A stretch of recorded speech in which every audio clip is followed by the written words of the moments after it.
करोड़ जनता के हृदय के हार है। ये एक ऐतिहासिक जीत रही है एक पार्टी के लिए जिसने 18 साल जन कल्याण और विकास के पथ पे चली है।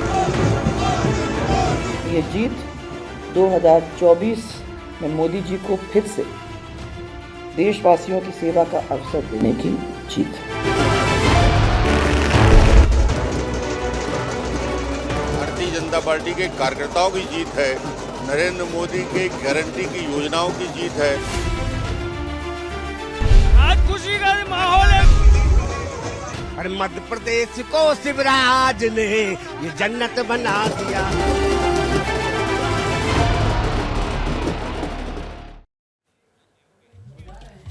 नमस्कार, स्वागत है आपका एबीपी न्यूज पर। मैं हूं आपके साथ शीरीन। देश में आज होली और दिवाली एक ही दिन मनाई जा रही है। 4 राज्यों के चुनावी नतीजों से सियासतदान जश्न में डूबे हुए हैं। खुशी बीजेपी के लिए बड़ी है क्योंकि मोदी मैजिक बरकरार है और अब तक के जो आंकड़े सामने आए हैं उससे कहा जा सकता है कि मध्य प्रदेश, छत्तीसगढ़ और राजस्थान में अब बीजेपी की सरकार है। 2024 के सेमीफाइनल यानी कि 2023 के चुनावों में जीत 2024 के लिए बड़ा संदेश है।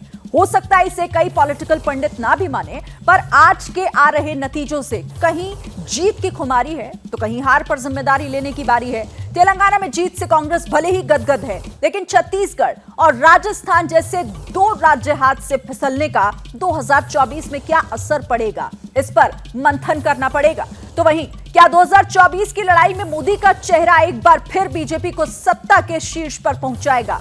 सवाल ये। लोकतंत्र के महापर्व की पल पल की अपडेट एबीपी न्यूज आप तक लगातार पहुंचा रहा है। पूरे चुनाव के दौरान हमारे जांबाज रिपोर्टर मैदान में डटे रहे, ग्राउंड रिपोर्ट दिखाते रहे। आज उन्हीं से जानेंगे हार जीत का सटीक विश्लेषण उनके नजरिए से क्या है, क्योंकि खाक छाना है उन्होंने, उससे बेहतर चुनाव को कौन जान सकता है। हमारे साथ सभी सहयोगी जुड़े हुए हैं जो हमें बताएंगे कि ग्राउंड पर आखिर क्या है। जिस तरह से बीजेपी के लिए 3 राज्यों से खुशखबरी आ रही है, क्योंकि अब ये जो रुझान है नतीजों में बस बदलने ही वाले हैं। और चाहे मध्य प्रदेश हो, चाहे राजस्थान हो या फिर छत्तीसगढ़ हो, तीनों ही राज्यों में बीजेपी इस जीत से गदगद नजर आ रही है। इसके मायने क्या हैं और कैसे ये 2024 के लिए एक संदेश है? देखिए आप जरा तस्वीरें, किस तरह से ढोल नगाड़ों की थाप पर लोग थिरकते हुए, नाचते गाते हुए दिखाई दे रहे हैं। खुशी में एक दूसरे को लड्डू खिलाते हुए दिखाई दे रहे हैं, क्योंकि तैयारियां तो कल रात से ही शुरू हो गई थी। पटाखों की देखिए लड़ियां जलाई जा रही हैं और कुछ इस तरीके से जश्न का माहौल इस वक्त देखा जा रहा है। कार्यकर्ताओं में गजब का उत्साह है। देखिए किस तरीके से नाच गाकर इस जीत को सेलिब्रेट किया जा रहा है। मध्य प्रदेश, राजस्थान और साथ ही छत्तीसगढ़, तो 4 राज्यों के रुझानों में बीजेपी की बल्ले बल्ले, क्योंकि 3 राज्यों में बनती दिख रही है बीजेपी की सरकार। बड़ा अपडेट आपको हम दे रहे हैं। मध्य प्रदेश में बीजेपी पर बम्पर भरोसा जनता ने जताया है। छत्तीसगढ़ में बीजेपी ने कांग्रेस को पछाड़ दिया है। और इसी के साथ 4 राज्यों के रुझानों में किस तरह से बीजेपी इस वक्त इस जीत पर गदगद नजर आ रही है, ये हम आपको तस्वीरों के माध्यम से भी दिखा रहे हैं, क्योंकि अब ये नतीजे यही कह रहे हैं कि 3 राज्यों में बीजेपी की सरकार बन रही है। हमारे साथ आप इस वक्त देख रहे हैं, मैंने कहा ना कि ग्राउंड पर हमारी टीम मौजूद है। मध्य प्रदेश से ब्रजेश राजपूत को आप देख रहे हैं, छत्तीसगढ़ से ज्ञानेंद्र तिवारी हमारे साथ जुड़े हुए हैं और तेलंगाना से मृत्युंजय सिंह। मैं आप सबसे बात करूंगी, आपका एनालिसिस जनता तक पहुंचे ये बेहद जरूरी है, लेकिन उससे पहले एक बड़ी खबर का रुख कर लेते हैं। फिर एक एक करके आपके पास भी आएंगे और जानेंगे कि अभी वहां पर क्या चल रहा है और आपके लिहाज से इस जीत के मायने क्या है। लेकिन पहले बड़ी खबर आपने दर्शकों को हम बता रहे हैं कि किस तरीके से 4 राज्यों के नतीजे और उनमें से 3 राज्य ऐसे जो बीजेपी के लिए गुड न्यूज लेकर आए हैं। तो बड़ी खबर इस वक्त की यही है कि 4 राज्यों के रुझानों में बीजेपी की बल्ले बल्ले है। बीजेपी सरकार बनाने जा रही है, क्योंकि ये रुझान बस अब नतीजों में तब्दील होने ही वाले हैं। 168 का आंकड़ा मध्य प्रदेश में ये बताने के लिए काफी है कि जनता ने किस तरीके से बम्पर भरोसा जताया है मध्य प्रदेश में बीजेपी पर, शिवराज सिंह चौहान पर। हालांकि अब देखना होगा कि इस जीत का सेहरा किसके सर पर बनता है। और इसी के साथ राजस्थान में भी 114 सीटों पर बीजेपी लीड कर रही है। कांग्रेस 70 पर सिमटती दिखाई दे रही है।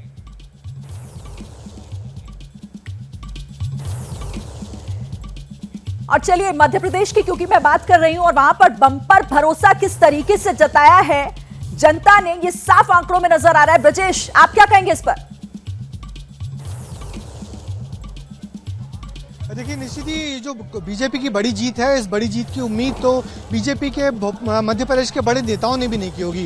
एक बड़ी जीत है, अपनी सरकार को डिफेंड करते हुए इतने ऊपर तक पहुंच जाना कि अपने पुराने रिकॉर्ड तोड़ देना। निश्चित ही शिवराज सिंह चौहान की मेहनत, बीजेपी के संगठन और मोदी जी के करिश्मे की जीत है, जिसके चलते ये बड़ी जीत आज बीजेपी को देखने को मिल रही है, क्योंकि बीजेपी यहाँ 5वीं बार सरकार बनाने जा रही है और ऐसी सरकार जिसके खिलाफ बहुत सारी शिकायतें थी, बहुत सारी नाराजगी थी, मगर सारी नाराजगी दूर हुई और बीजेपी को एक बड़ी जीत। वो दूर कैसे हुई, वो तमाम नाराजगी, शिकायत, शिकवे कैसे दूर हुए, ये भी हम आपसे समझेंगे। मैं जल्दी से राजस्थान का रुख करती हूँ। अभिषेक वहां से हमें दिख रहे हैं इस वक्त। अभिषेक, आपके मुताबिक इस जीत के मायने क्या? इस जीत का बहुत ही क्लियर सा मायना है और वो ये है शिरीन कि जो जमीन पर चल रहा था और जो हवा में दिख रहा था, उन दोनों में बड़ा फासला था। इस राजस्थान में अशोक गहलोत की सरकार ने डिजाइन बॉक्स के जरिए, कि डिजाइन बॉक्स उनका प्रोग्राम डिफाइन कर रहा है, तमाम सारा उन्होंने और अपना प्रचार का तंत्र इस्तेमाल किया और ऐसा एक आभास दिया कि नहीं, गारंटियां पहुंच रही हैं, एंटी इनकम्बेंसी है ही नहीं, जबकि जमीन पर उनके विधायकों के खिलाफ जबरदस्त एंटी इनकम्बेंसी थी। तो जो प्रोजेक्शन किया जा रहा था और जो जमीन में करंट चल रहा था, इन दोनों में जमीन आसमान का अंतर था और वही यहां नजर आया है। ठीक है, आप रहिए हमारे साथ। छत्तीसगढ़ का रुख कर लेते हैं, ज्ञानेंद्र तिवारी से समझेंगे। ज्ञानेंद्र, काफी कॉन्फिडेंट छत्तीसगढ़ में दिखाई दे रही थी बघेल सरकार, क्या हो गया फिर? सब कुछ हो गया, जो नहीं होना था शिरीन, वो सब कुछ हो गया। देखिए, ऐसा है कि जब कोई अति आत्मविश्वास, और जो मेरे वरिष्ठ सहयोगी अभिषेक अभी कह रहे थे ना कि आप उसको प्रोपेगेंडा करके बताइएगा कि नहीं, देखिए हमसे अच्छा कोई नहीं कर रहा है देश में, और ये सब आप बता सकते हैं, दिखा सकते हैं, लेकिन जनता ग्राउंड में मेरे साथ, माफ़ कीजिएगा मैं थक गया था सुबह से, मेरे साथ सुनील सोनी हैं, अब मेरे को थोड़ा टाइम दीजिएगा शिरीन, सांसद रायपुर से हैं, मुस्कुरा लीजिए, हंस लीजिए, ठहाके लगा लीजिए, जीत रहे हैं आप लोग। मोदी शिरीन पूछ रही है किसकी जीत है, कैसे, क्या हो गया था? मोदी की गारंटी एक विश्वास का वातावरण बनाया। हमारे नेताओं का जो है वो चुनावी मैनेजमेंट, कार्यकर्ताओं का परिश्रम और जनता ने विश्वास किया। आम आदमी के जीवन में परिवर्तन आए, ऐसा हमारा घोषणा पत्र, जिसने जो है एक विश्वास जागृत किया कि मोदी की गारंटी है। ठीक है ज्ञानेंद्र, आप अपनी बातचीत जारी रखिए, मुझे आपको थोड़ी देर के लिए यहाँ पर रोकना होगा। मैं फिर से आपके पास आऊंगी। अब मैं मृत्युंजय का रुख मुझे करना होगा, क्योंकि तेलंगाना एक ऐसा राज्य जहां पर कांग्रेस के लिए एक गुड न्यूज वहां से आई, क्योंकि कांग्रेस वहां पर बढ़त बनाए हुए। जल्दी से मृत्युंजय से समझते हैं। मृत्युंजय, अब कांग्रेस में वहां चेहरा कौन होगा, इसको लेकर क्या खबर? देखिए, निश्चित तौर पर बहुत बड़ी जीत कांग्रेस के लिए। दक्षिण का एक और राज्य कांग्रेस के खाते में, और कॉन्सुलेशन भी है, 3 जगह बुरी तरह हारे तो 1 जगह यहाँ अच्छी जीत मिली है। और रेवंत रेड्डी का नाम उभर कर सामने आया है, 53 साल के एक नेता जो कि युवाओं में बहुत लोकप्रिय हैं और अधिकतर युवाओं की पहली पसंद रेवंत रेड्डी बने हैं। लेकिन आलाकमान तय करेगा कि चेहरा कौन होगा। लेकिन कहीं ना कहीं 3 हार के बाद, मध्य प्रदेश, राजस्थान और छत्तीसगढ़ हारने के बाद, कांग्रेस की तेलंगाना में बड़ी जीत है, क्योंकि राज्य बनने के बाद पहली बार सत्ता में कांग्रेस जीत कर आई है। जी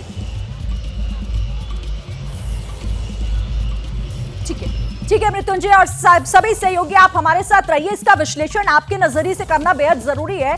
सबसे सटीक विश्लेषण अपने रिपोर्टर्स के माध्यम से हम अपने दर्शकों तक पहुंचा रहे हैं। लेकिन देखिए, 4 राज्यों के रुझान सामने आ रहे हैं, जो कुछ ही देर में नतीजों में भी कन्वर्ट हो जाएंगे। और इन आंकड़ों को देखकर बीजेपी और कांग्रेस दोनों ही खेमों में खुशी की लहर साफ देखी जा रही है। मध्य प्रदेश, छत्तीसगढ़ और राजस्थान में बीजेपी की बल्ले बल्ले हो गई, तो कांग्रेस के हाथ से छत्तीसगढ़ और राजस्थान की सत्ता खिसक गई है। हालांकि तेलंगाना में मिली जीत से कांग्रेस को दक्षिण में बूस्टर डोज जरूर मिली होगी, जो इस वक्त दिखाई दे रहा है। तो यहां पर सिर्फ और सिर्फ तेलंगाना को छोड़कर बाकी जगहों से निराशा ही हाथ लगी है। कुछ तस्वीरें आपको दिखा रहे हैं, जिस तरह से देखिए अब जीत को लेकर कैसे जश्न मनाया जा रहा है।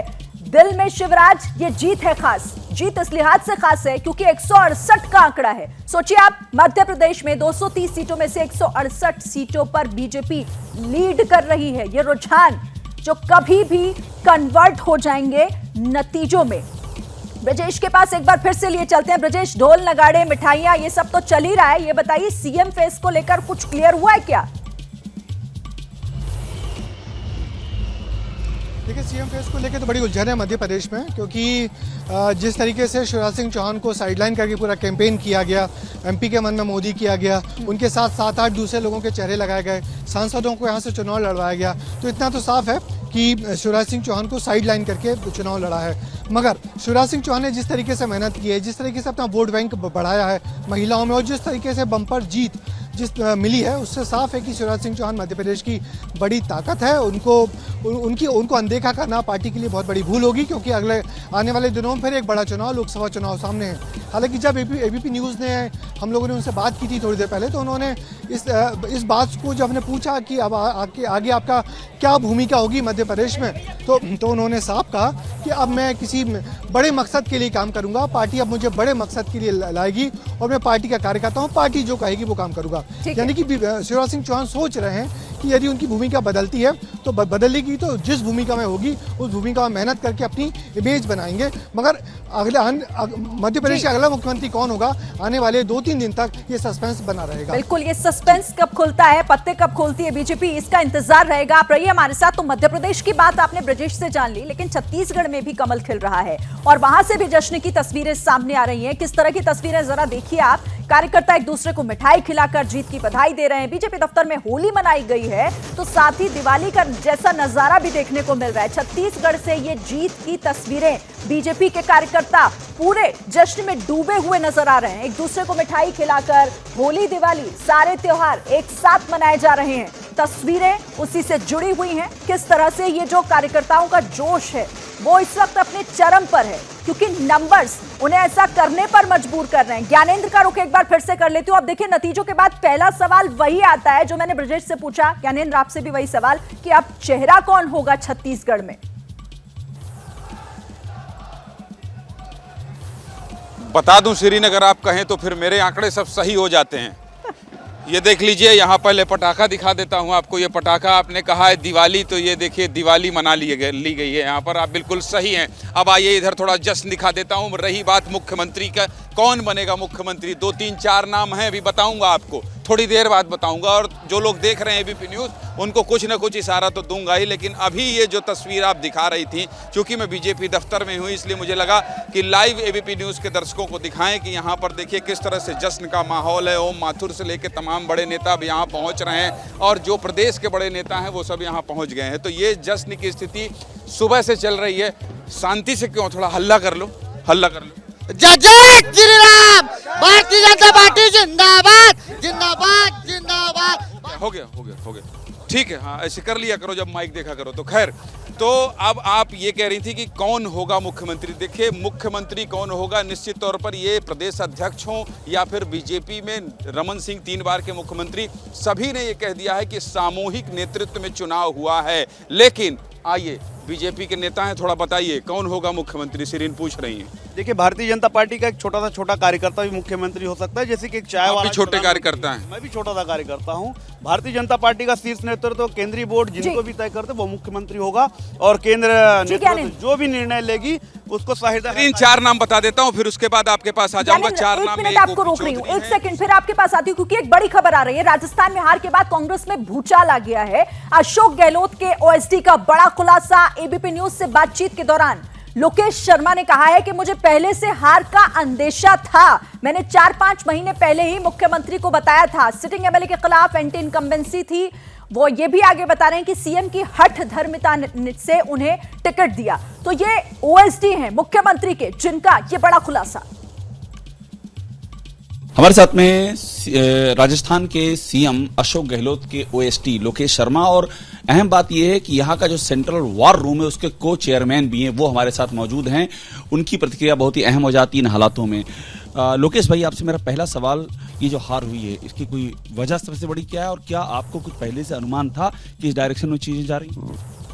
देखिए, वैसे तो जनता जो मत देती है, जनता का अपना एक खुद का कहते हैं ना कि सोच होता है कि हमें किस डायरेक्शन में जाना है। लेकिन जहाँ तक हार की बात है, मुझे अंदेशा पहले से था, और लगभग 5-6 महीने पहले मैंने मुख्यमंत्री जी को अपनी एक रिपोर्ट सौंप दी थी। उसमें ये बताया था कि हमारे जो सिटिंग विधायक हैं उनके खिलाफ एंटी इनकम्बेंसी का माहौल है। हालांकि लोगों ने नहीं माना इस बात को कि एंटी इनकम्बेंसी नहीं है। मुझे कहना तो नहीं चाहिए, लेकिन कहीं ना कहीं मुख्यमंत्री जी की हठ धर्मिता रही कि उन्होंने ये कहते हुए कि इन लोगों ने मेरी सरकार बचाने में सहयोग किया है। अब जब स्पष्ट रूप से सारे सर्वे, हमारी रिपोर्ट्स जब ये कह रही थी कि जो सिटिंग विधायक हैं उनके खिलाफ एंटी इनकम्बेंसी है। देखिए, पूरे प्रदेश भर में मुख्यमंत्री अशोक गहलोत की जो कार्य योजनाएं रही हैं, उनका जो काम रहा है, उसके प्रति नाराजगी नहीं, मुख्यमंत्री जी के खिलाफ कोई पॉइंट नहीं। लेकिन कि विधायकों के खिलाफ, विधायक जो थे, आप देखिए किस तरीके से हारे हैं, कितनी बड़ी बड़ी हार हुई है। आप मंत्रियों को देखिए, 30 मंत्री में से कितने मंत्री जीते हैं, और हार भी ऐसी, कहीं 15,000, 20,000, 25,000। मैं और ले लूं जो कि बहुत ही महत्वपूर्ण रहा, लाल डायरी का। धर्मेंद्र राठौड़ की जो लिखी लाल डायरी की बात कही जा रही है, और हमने भी वो खबर दिखाई थी, उसमें ये जिक्र था कि लोकेश शर्मा ने कहा कि इस बात को लेकर के कहा जो आप अभी जिक्र कर रहे हैं कि सीएम से मिलना मुश्किल है, और एक संवाद भी हुआ आपका शशिकांत शर्मा को लेकर के, और धर्मेंद्र राठौड़ ने उसको लिखा भी। जरा वो बताइएगा, क्या मसला क्या था वो? देखिए, उसमें क्या लिखा हुआ है क्या नहीं, इसके बारे में तो धर्मेंद्र राठौड़ जी ज़्यादा बेहतर बता पाएंगे। लेकिन हाँ, ये ज़रूर है कि मैं उस वक्त से लगातार साथ हूँ जब विपक्ष में थे। 2013 में हमारी सरकार चली गई थी, उसके बाद मुख्यमंत्री जी का डिजिटल, सोशल मीडिया और मीडिया का सारा जो कहते हैं कि सिस्टम मैंने हैंडल किया। उनके डिजिटल प्लेटफॉर्म्स तक मैंने क्रिएट किए, फेसबुक, ट्विटर, वो सारे तमाम प्लेटफॉर्म्स मेरे क्रिएट किए हुए हैं। लेकिन जब सरकार बन गई, हम सब ने बड़ी मेहनत की, सभी लोगों ने जी जान लगा के काम किया, पूरे संगठन ने काम किया, कांग्रेस कार्यकर्ता ने काम किया, सरकार बन गई। उसके बाद कहते हैं ना कि सरकार बनने के बाद जो मुखिया होता है प्रदेश का, उसकी जिम्मेदारी बनती है कि अपने आसपास उन लोगों को रखें जो सच बताने वाले हों। पर धीरे धीरे भीड़ उन लोगों की हो गई जो सिर्फ चापलूसी करना जानते थे, और चापलूसी के बलबूते ही उन्होंने ऐसे लोगों को मुख्यमंत्री जी से दूर करने का प्रयास किया जो हमेशा सच बोलते थे।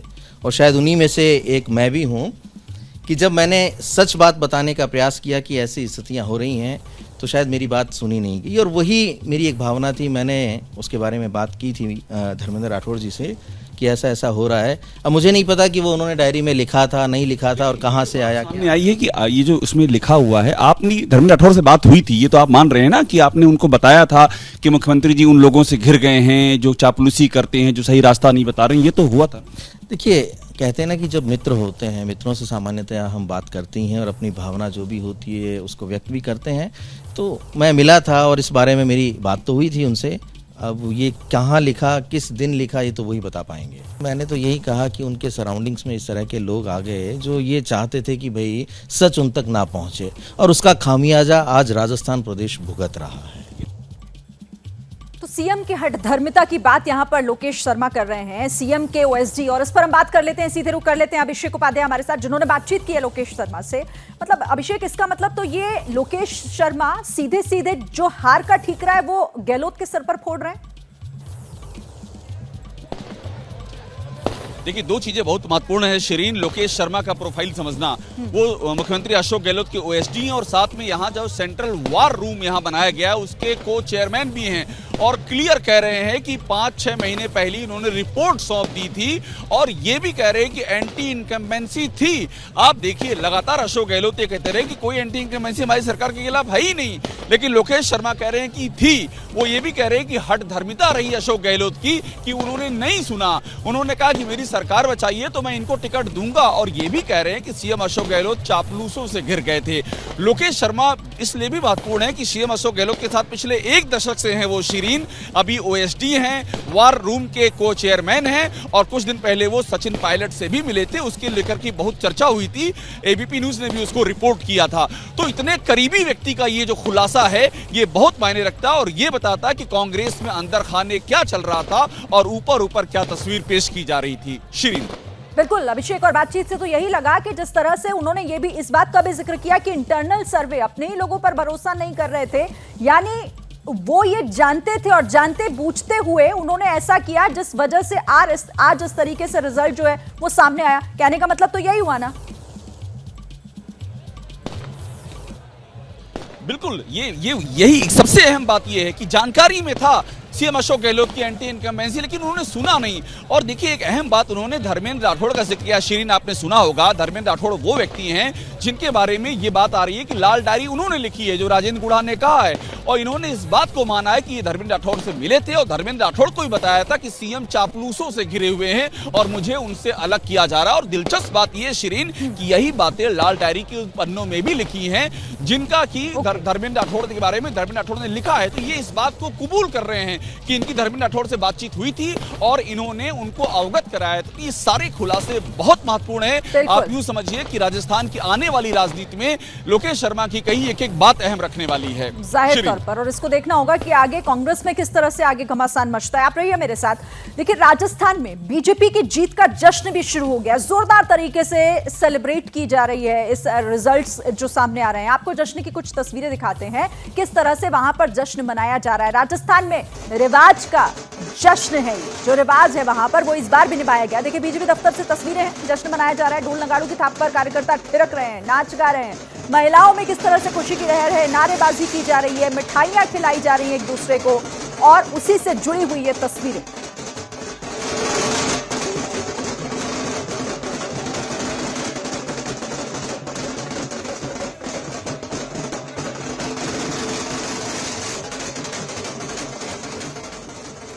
राजस्थान में जश्न की तस्वीरें। और तेलंगाना की बात करें तो तेलंगाना में कांग्रेस की जीत का जमकर जश्न मनाया जा रहा है। ये तेलंगाना में आप देखिए जरा तस्वीरें, कांग्रेस के कार्यकर्ता किस तरह से जश्न में डूबे हुए हैं। अलग अलग तस्वीरें कांग्रेस की जीत की खुशी दिखा रहे हैं। यहाँ कांग्रेस को खुशी मनाने का मौका जरूर मिला है और ये कांग्रेस को कितना बूस्टर देगा यहाँ की जीत, इस पर बात करने के लिए मृत्युंजय का रुख कर लेते हैं। मृत्युंजय, बाकी 3 जगहों से तो निराशा हाथ लगी, लेकिन तेलंगाना की जीत कांग्रेस को कितना बूस्टर देगी?